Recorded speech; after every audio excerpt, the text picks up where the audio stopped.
រាជរដ្ឋាភិបាលបានឯកភាពអនុម័តគម្រោងអភិវឌ្ឍប្រភពថាមពល23គម្រោងសរុប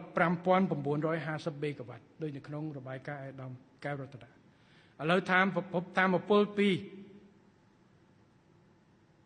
ប្រភពថាមពលស្អាតយើងមាន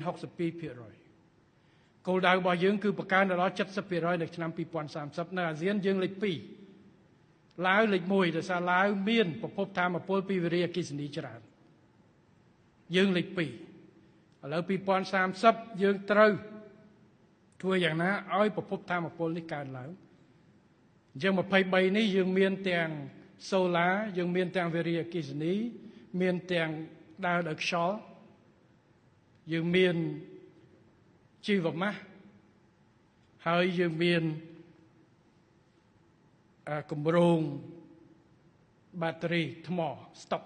ថាមពលបាទដើម្បីធ្វើយ៉ាងណាធានានៅចីរភាពនិងស្ថិរភាពក៏ដូចជាតម្លៃហើយគម្រោងមួយគឺចរចាតម្លៃដូចបានប្រមាណដូចចង់ទៀបជាងគេសំបីតាអង្គការស្ថាប័នពិភពលោកខ្លះក៏ប្រាប់ថាធ្វើមិនបានផងដូច 3.8 សេនសម្រាប់សូឡាប្រទេសខ្លះដូចនៅប្រទេសអភិវឌ្ឍ6សេនអីនោះដើម្បីតម្លៃយើងចរចាក្រុមហ៊ុនវិនិយោគតលតែព្រមផលិតហើយលក់ឲ្យ EDC 3.6 ដើម្បី EDC យកចែកចាយបន្តប្រជាជនកាន់តែថោកថ្លៃអត់ឲ្យពួកយើងត្រូវចុកកុងត្រា 50-60 ឆ្នាំយូរ50ឆ្នាំសម្រាប់ពួកគេវិនិយោគធំចឹងយើងនិយាយពីដើមទីគោលដៅយើងគឺថាធ្វើម៉េចឲ្យមានប្រភពកាន់តែធំហើយតម្លៃ